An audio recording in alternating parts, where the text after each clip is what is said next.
Whispers of the Forgotten Empire. The archives of galactic history on Centauri Prime were considered the most comprehensive collection of knowledge in the known universe. Species from 1,000 worlds had contributed to its vast database over millennia. Yet in one dusty corner of the physical archives, locked behind security fields and accessible only to the highest-ranking scholars, sat a collection of data crystals that most believed contained nothing but myths and folklore. Archivist Delix, a six-limbed Navari with iridescent scales and compound eyes that could process information faster than most species could blink, had spent 3 decades studying these forbidden texts. Today, as the 3 suns of the Centauri system aligned in their rare convergence, he finally gained clearance to access the most restricted crystal of all, the one simply labeled Terra. "You understand the protocol, Archivist," said Senior Curator Vex Moore, her crystalline form shimmering with waves of apprehension. "What you read here remains here. The Council believes these are merely legends, but they insisted on preservation nonetheless." Felix's appendages trembled slightly as he inserted the crystal into the reader. "I've dedicated my life to separating fact from fiction in the ancient texts. If these are just stories, I'll catalog them properly." "See that you do," Vex Moore said, her voice cooling several degrees. "Remember that spreading tales of the humans has caused panic in the past. 3 centuries ago, a scholar released portions of these texts, and 7 systems initiated military buildups that nearly sparked a war." As the curator departed, Felix turned to the glowing projection before him. The crystal contained not just text but visual records, simulations and data so old that several translation matrices had to run simultaneously to decode it. The first entry was simple enough. Wo ar naing. The following historical accounts describe species designate human, Terra origin. By Galactic Council Resolution 3772b, these records are maintained for historical accuracy but must not be disseminated. The humans are extinct. Their threat is ended. Let the stars forget them.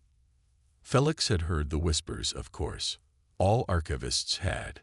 Tales of a bictal species from a blue-green world in an unremarkable system who had, for a brief but terrifying moment, nearly conquered the galaxy. But that was supposedly 15,000 years ago, and everyone knew species rose and fell throughout galactic history. The next files shattered everything he thought he knew. They weren't text but visual recordings from the perspective of a Kavalaran battleship. The insectoid Kavalaran had been among the most militaristic species in the galaxy before their mysterious decline 9,000 years ago. The recording showed a massive fleet of Kavalaran warships, hundreds of vessels, each capable of destroying a small moon, facing off against what appeared to be a single ship. A single human ship. The recording included no audio, but Felix didn't need sound to understand what happened next. The human vessel, dwarfed by the Kavalaran fleet, simply moved. Not with conventional engines or even the quantum drives that modern ships used, but as if space itself carried it forward. Then light, brilliant, terrible light, and the Kavalaran fleet was gone. Not destroyed in the conventional sense with debris and explosions, but simply erased from existence. Where once had been hundreds of warships, there was only empty space and a single human vessel, continuing on its way, as if it had swatted aside an annoying insect. Felix felt his hemolymph run cold. This couldn't be real. This had to be a simulation, a warning tale crafted to frighten young species into compliance with galactic law. He advanced through more files. Star charts. Biological data on humans that seemed improbable at best. Their adaptability, their endurance, their bizarre psychology that mixed irrationality and logic in ways that made them unpredictable. Most disturbing were the psychological profiles that suggested humans experienced emotions in ways no other sentient species did, not just in type, but in intensity. "This can't be accurate," Felix muttered to himself. No species could survive feeling so much. Then came the historical accounts, the rise of humanity from their homeworld, their rapid expansion, The first contact with the Galactic Council races. Initial peaceful relations that soured when the humans refused to accept limitations on their expansion and technology development. Then war. Felix raid account after account of battles where human ships were outnumbered hundreds to one, yet emerged victorious. Strategies that made no logical sense until the moment they resulted in devastating victories. Technologies that seemed to operate on principles the Council races couldn't comprehend, much less counter. Most disturbing was the pattern recognition matrix the ancient Council had eventually developed, a futile attempt to predict human behavior. Its conclusion was simple. Humans did not fear death the way other species did. They would sacrifice themselves in staggering numbers if it meant eventual victory. They would endure suffering no other species would tolerate. They would never, ever surrender. After 3 cycles of relentless study, Felix reached the final entries, the fall of humanity. The Council had not defeated them through superior firepower or strategy. That much was clear. Instead, a desperate plan had been enacted. Operation Eternal Silence. The details were sparse, but it appeared the Council races had developed a weapon that targeted the stars around human-controlled space, forcing them to go supernova simultaneously. The loss of life had been catastrophic. Billions of Council citizens sacrificed to destroy the human threat. Earth itself had been cut off from the galaxy, isolated behind a quantum barrier that no technology could penetrate. The remaining human outposts, cut off from their homeworld, had been hunted down one by one until the galaxy believed the threat extinguished forever. A final notation, added centuries later, read simply, "Periodic quantum scanning of Sol system shows barrier integrity at 100%. Containment continues. No evidence of human activity detected in galaxy for 9,000 plus years. Species presumed extinct." As Felix prepared to return the crystal to its vault, an alert chimed on his personal communicator.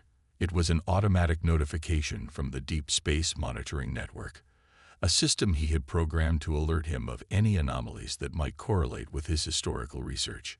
The message was simple. Quantum barrier fluctuation detected in restricted zone 117 Sol. Pattern does not match natural phenomena. Recommend immediate investigation. For the first time in his career, Archivist Felix violated his oath.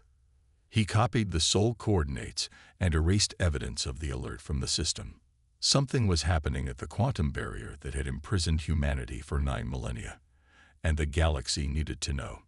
"Impossible," said Captain Laurel Venn as she studied the readouts on her survey vessel. The distant seeker. "Run the diagnostics again." Her science officer, a young Metharee named Ziv, flicked his tail nervously. "Captain, I've run it 3 times. There's definitely a breach in the quantum barrier around Sol. Small, but growing." Lyrell stared out the view screen at what appeared to be empty space. The coordinates they had received anonymously matched perfectly with the location of a restricted zone, one that didn't officially exist on any star charts. Her orders had been clear. Investigate the anomaly. Report findings. Do not approach closer than 1 light year. But the anomaly was 10 light minutes away and growing. Could it be natural degradation? She asked, though she already knew the answer.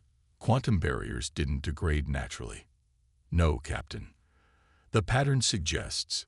Ziv hesitated, his scales shifting color from blue to a worried green. "It suggests deliberate dismantling from the inside." Lyrell felt a chill run down her spine. She had joined the Survey Corps to explore the unknown, but some unknowns were better left that way. Still, duty was duty. Record all sensor data and prepare to transmit to Galactic Central. Then plot a course 1 light year out. We'll observe from there. Before Ziv could acknowledge the order, the ship's proximity sensors blared. Something had just appeared less than 10,000 kilometers from their position. Impossible given their advanced detection systems. On the view screen, space seemed to fold in on itself, creating a tear in reality. Through this tear emerged a vessel unlike any Lyrell had ever seen. It was sleek and predatory, its hull composed of a material that seemed to absorb light rather than reflect it. No visible weapons, no conventional engine ports, yet it moved with precision and purpose directly toward them. "Hail them," Lyrell ordered, her voice steady despite the fear clutching at her hearts. Ziv tried, cycling through all known communication frequencies and protocols. Nothing. The vessel continued its approach, now close enough that details of its construction became visible. Along its hull were markings, symbols in a language that hadn't been seen in the galaxy for 9,000 years. "Captain," Ziv whispered, "I think that's a human ship." Lyrell finished for him. "Yes, I believe it is." The legends were true. The nightmares were real, and humanity had just broken free.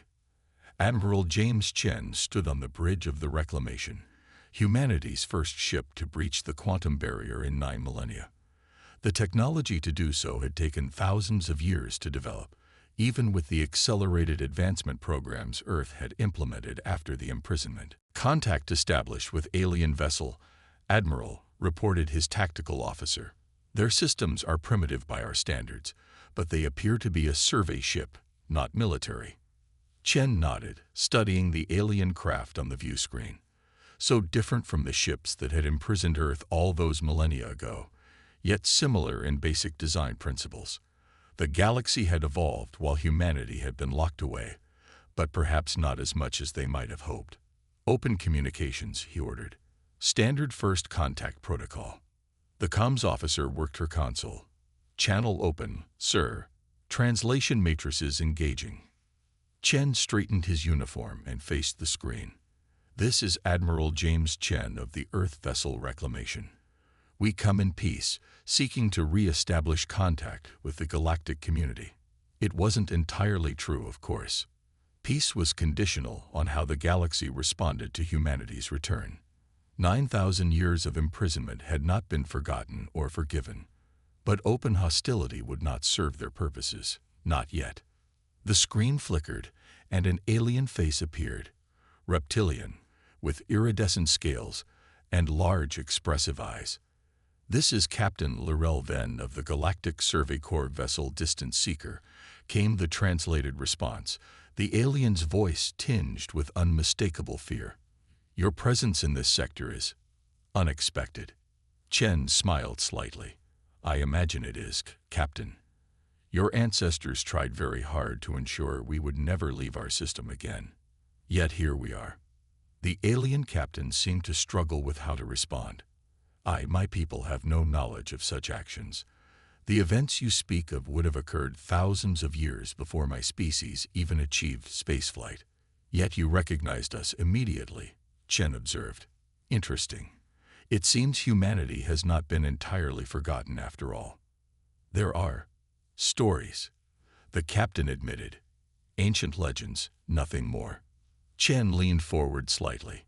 "Well, Captain Venn, I'm afraid those legends are about to become very current affairs. Please relay a message to your Galactic Council. Tell them humanity has returned, and we request a diplomatic envoy to discuss our reintegration into galactic society." He paused, letting his next words carry the weight of 9,000 years of planning. "Tell them they have 30 standard days to respond. After that, we will proceed with reintegration on our own terms." The alien's scales paled visibly. "I will transmit your message immediately, Admiral." "Good. We look forward to their response." Chen gestured for the communication to be cut. As the screen went dark, he turned to his second-in-command. "Deploy the monitoring drones. I want eyes on every major approach vector. And notify Earth. First contact established." "Do you think they'll actually negotiate?" his XO asked quietly. Chen gazed out at the stars. Stars humanity had been forbidden from reaching for so long. "They'd better," he said simply. "For their sake." The Reclamation hung in space, a silent harbinger of humanity's return. In shipyards throughout the Sol system, thousands more vessels were preparing to launch.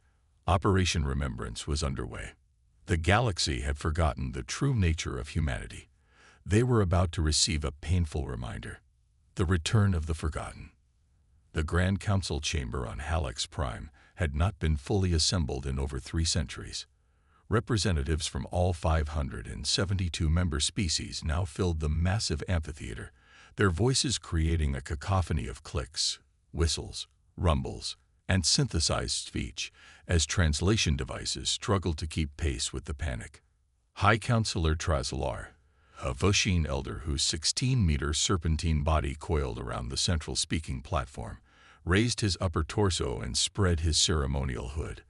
The gesture, rooted in his species' evolutionary past as apex predators, still commanded immediate attention. The chamber fell silent. "We have verified the reports," he announced, his voice amplified throughout the chamber.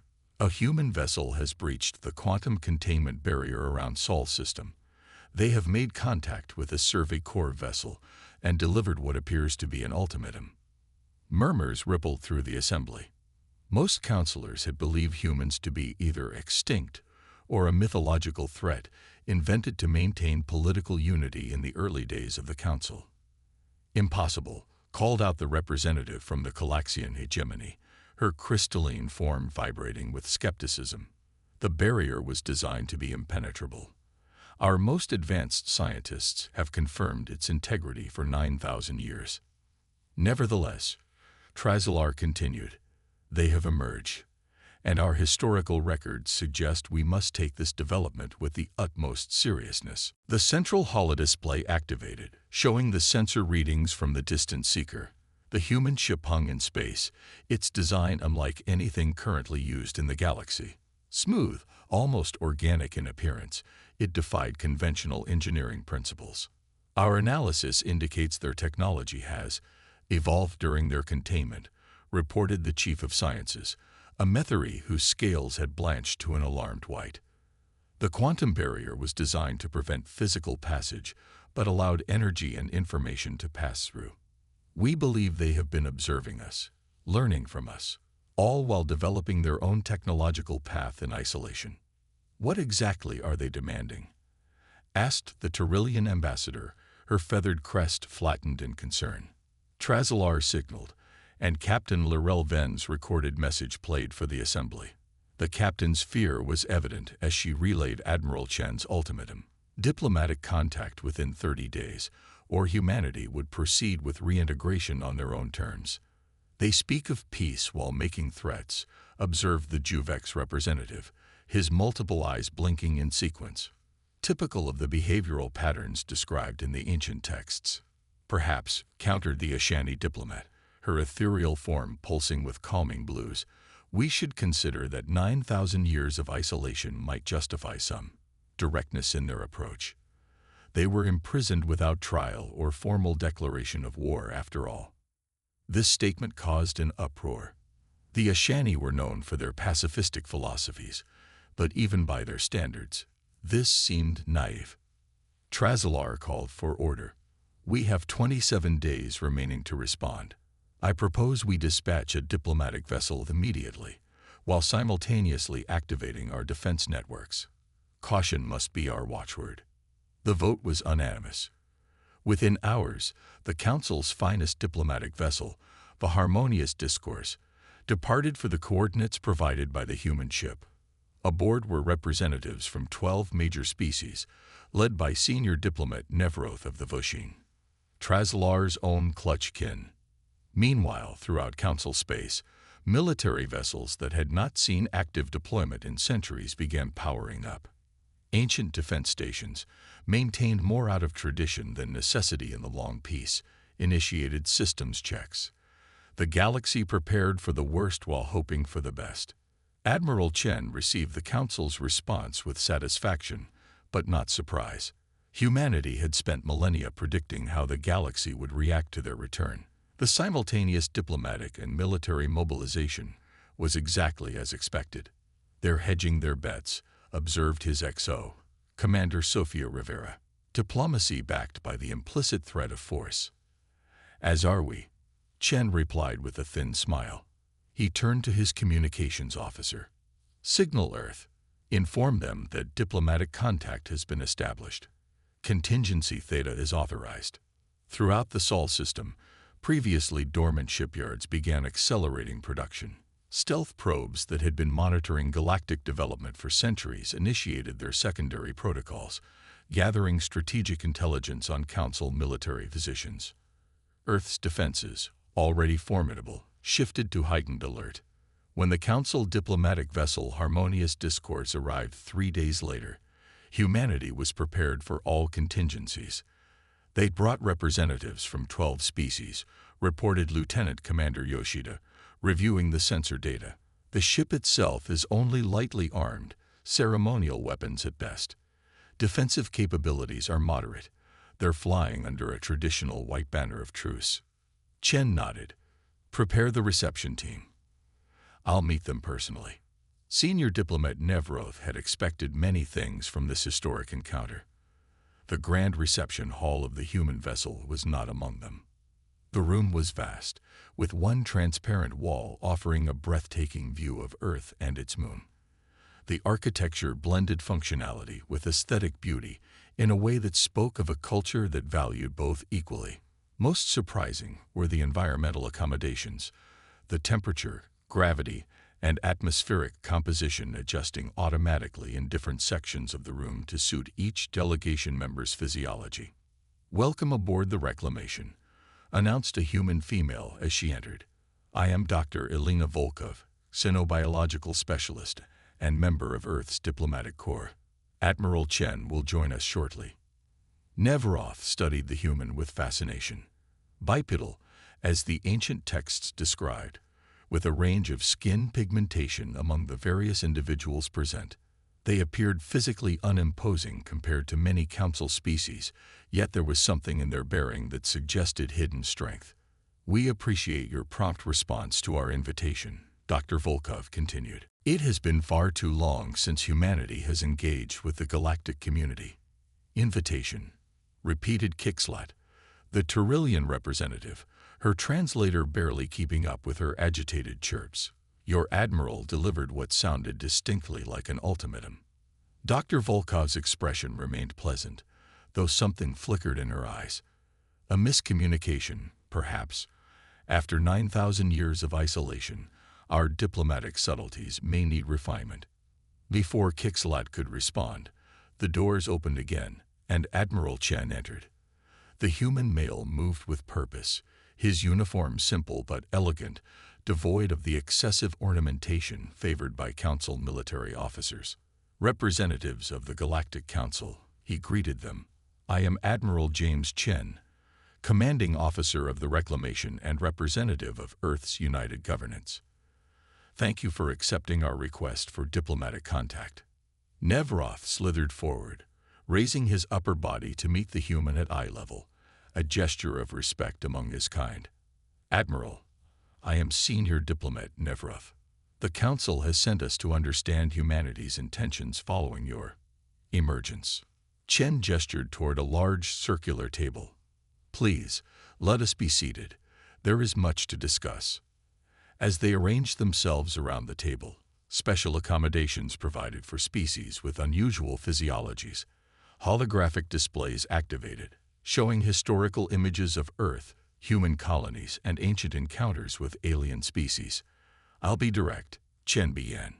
"Humanity was imprisoned in our home system 9,000 years ago after a conflict with the then Galactic Council. That imprisonment was carried out without formal declaration of war, without negotiation, and without justification under any recognized law of conflict."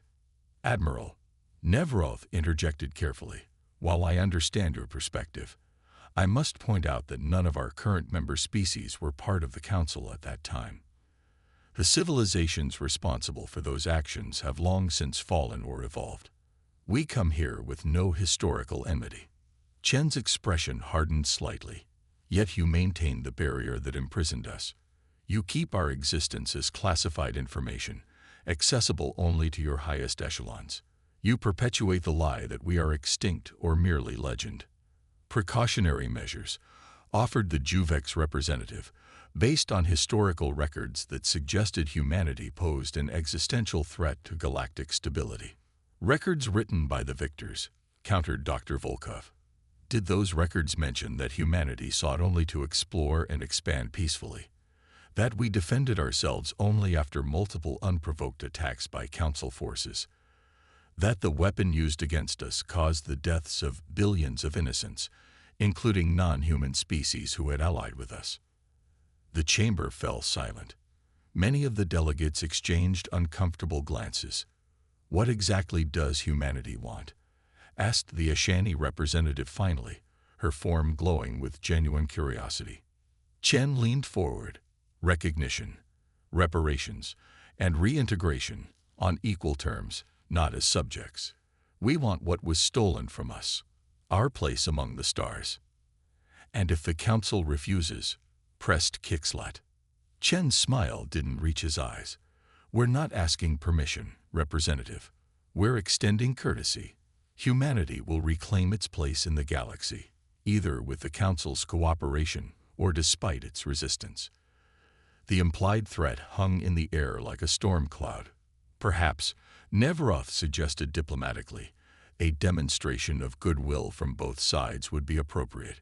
The Council could formally acknowledge the historical injustice against humanity, while humanity could provide assurances regarding the scale and pace of its reemergence." Chen considered this a reasonable starting point. "But words alone will not suffice. We require concrete actions." "Such as?" asked the Methari scientist. "Immediate dismantling of all remaining quantum barrier technology, full access to Council star charts and navigational data, recognition of Earth's sovereignty over the Sol system and 12 surrounding systems that were historically human territory." The demands were bold, but not as extreme as many had feared. Still, the delegation exchanged concerned glances. "These terms will need to be presented to the full Council," Nevroth said carefully. "And there are security concerns that must be addressed." Chen nodded. "Of course. But understand this. Humanity's patience, while considerable after 9 millennia of imprisonment, is not infinite. We've prepared for this moment for thousands of years." As if on cue, the holographic display shifted, showing real-time footage from across the galaxy. Council military installations, defense platforms, fleet formations, all captured by stealth probes humanity had somehow deployed despite their containment. "We've been watching," Chen said quietly. "Learning. Preparing. The Council's current military capabilities are significant, but would not prevail in direct conflict with Earth." "Is that a threat, Admiral?" Kixlat demanded, feathers bristling. "A reality," Chen corrected. "One I sincerely hope never requires demonstration. Humanity desires peace, but we will never again accept chains, no matter how distant the stars they bind us from." The meeting continued for hours, discussing terms, conditions, and historical grievances. When the Council delegation finally departed, they carried with them not just humanity's demands, but a profound unease about what their return might mean for the galaxy. 2 weeks later, a Council military flotilla detected unusual energy signatures near the abandoned Kavlaran homeworld. Investigation revealed a human outpost, already established, already operational, with defenses that rendered it virtually impregnable. Similar reports began coming in from across the galaxy. Human vessels appearing in distant systems, outposts and colonies being established on worlds long thought uninhabitable. Stealth technology that allowed them to operate undetected until they chose to reveal themselves. In an emergency session, the Grand Council faced a disturbing realization. Humanity had already begun their reintegration, regardless of diplomatic outcomes. "They're testing us," argued the Calaxian representative. "Probing our defenses, gauging our response. Perhaps," countered Trazalar, "or simply reclaiming what they view as rightfully theirs." Many of these systems were indeed human territory before the containment. "We should deploy the defense fleet immediately," insisted the Juvek's military advisor. "Show strength while we still can." The debate raged until an aide rushed in with urgent news. A massive energy surge had been detected near one of the Council's primary military shipyards. By the time observation vessels arrived, they found every warship in the installation disabled, weapons systems offline, engines powered down, Communications jammed. Not a single shot had been fired. Not a single life had been lost. But the message was unmistakable. When Admiral Chen's face appeared on the Council's communication array, his expression was solemn but determined. "Consider that a demonstration," he said simply. "Your ships are undamaged. Your personnel are unharmed. Power will return to your vessels within 24 hours. He paused, letting the implications sink in. "The Council has 3 days remaining to provide a formal response to our terms. We await your decision with interest." The transmission ended, leaving the Council in stunned silence. They had just witnessed humanity's power. And their restraint. Neither was comfortable to contemplate. "It seems," Trazalar said finally, "that the legends did not exaggerate after all." The vote to accept humanity's terms was not unanimous, but the majority was substantial. The age of human isolation was over. A new chapter in galactic history had begun, one where the myths of human capability had become a reality that none could ignore. When legends walk among stars. 6 months after humanity's formal re-emergence into galactic society, the integration process proceeded with what most Council species considered alarming speed. Human diplomatic missions had been established on 73 major worlds. Trade agreements, cultural exchanges, and scientific collaborations flourished despite lingering suspicion. On Halix Prime, the Council capital, a permanent human embassy now stood. A striking structure of crystal and living metal that changed configuration subtly throughout the day, adapting to the environmental preferences of its visitors. Inside this architectural marvel, Ambassador Amara Okafor prepared for what might be the most significant diplomatic challenge since humanity's return. "The Shriven delegation has arrived, Ambassador," her aide informed her. "They're requesting immediate audience." Amara nodded, straightening her formal attire. "Show them in, please." The Shriven were perhaps the only species in the galaxy that rivaled humanity in terms of historical mystique. Ancient and reclusive, they control the significant sector at the galaxy's edge, maintaining minimal contact with the Council. Their technology was believed to rival even humanity's, though few had ever witnessed it in action. 3 Shriven representatives entered. Tall, slender beings with iridescent skin that seemed to shift between physical and energy states. Their eyes, large and compound, reflected the room in faceted mirrors. Ambassador Okafor greeted the central figure, its voice resonating in a way that bypassed translation devices and spoke directly to the mind. "I am Nexus Thought for Ital. We come with concern." Amara inclined her head respectfully. "The Shriven honor us with their presence.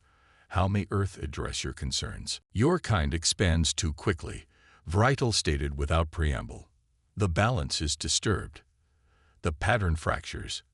We have observed from afar for millennia, but can no longer remain silent." Amara maintained her diplomatic composure despite the implicit threat. "Perhaps you could elaborate on which specific actions of humanity have caused concern." The Shriven communicated among themselves in flashes of light that danced across their skin, a language untranslatable to most species. "Your technological integration exceeds predicted parameters," Vrital continued. "The quantum displacement engines, the consciousness transfer protocols, the dimensional anchors, these should not be introduced to lesser species." Amara raised an eyebrow at the condescension, but kept her tone measured. "The technologies we shared with Council races have been carefully selected to benefit galactic society without creating dangerous imbalances. We've withheld far more than we've revealed." "It is not what you share," another Shriven interjected, "but what you are. Your presence alters probabilities. Your existence creates ripples." Now they were getting to the heart of the matter. The Shriven, humanity had long suspected, perceived reality differently than other species, seeing not just the present but probability streams and potential futures. "If you're concerned about specific outcomes," Amara offered, "perhaps we could work together to address them. Humanity has no desire for conflict, especially with a civilization as advanced as your own." Vrital's skin darkened to a deep violet. an emotional response Amara couldn't interpret. There are factions among the Council who fear your return. They plot even now to contain humanity once more, permanently. This was not entirely surprising. Earth intelligence had identified several species particularly resistant to human reintegration, and the Shriven's position on this matter. Amara asked carefully. We neither oppose nor support humanity. Vrital responded. We observe, we calculate. But the calculations now suggest intervention may be necessary to preserve greater stability. Intervention in what way? The Vedrazan Conclave plans to deploy a temporal disruptor at the heart of your Sol system within 14 standard days. This technology would remove humanity from the timeline, not merely constraining your future, but erasing your past. Your species would never have evolved. This outcome violates probability standards the Shriven have maintained for millions of years. Amara's blood ran cold, but she maintained her composure. I appreciate this information. May I ask why the Shriven have chosen to warn us? Balance requires counterweights, Vrital stated cryptically. The erasure of an elder race destabilizes galactic evolution patterns. We do not intervene for humanity's sake, but for the preservation of optimal probability streams. With that, the Shriven departed as suddenly as they had arrived, leaving Amara to immediately contact Earth's Security Command with the disturbing intelligence. The Vedrazan Conclave had once been among the founding members of the Galactic Council before withdrawing to their region of space 5,000 years ago. Secretive and technologically advanced, they were considered neutral in most galactic affairs, which made their apparent plot against humanity all the more concerning. In a secure chamber deep beneath Earth's surface, the Security Council convened to address the threat. Temporal disruption technology, questioned General Miki, her expression grim.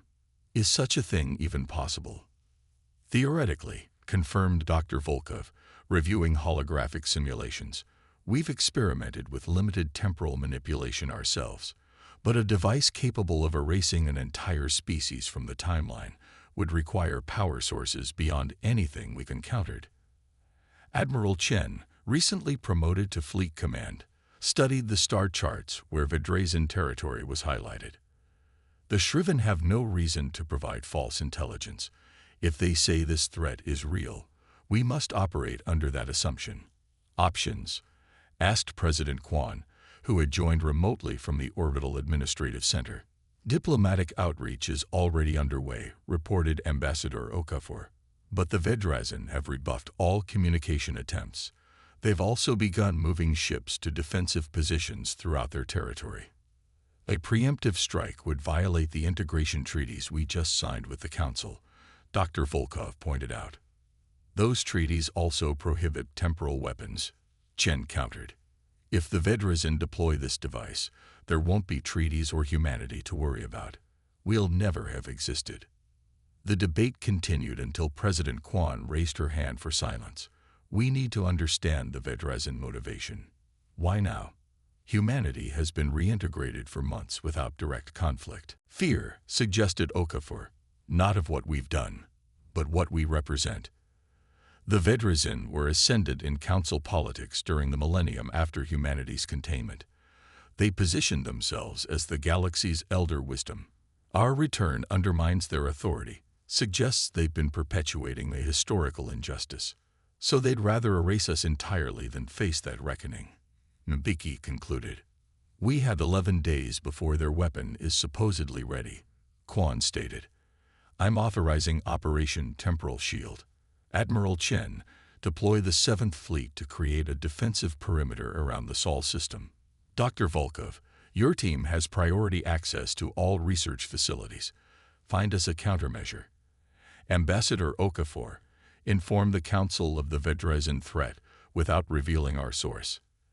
As the meeting adjourned, Admiral Chen lingered with President Quan. Madam President, a defensive posture may not be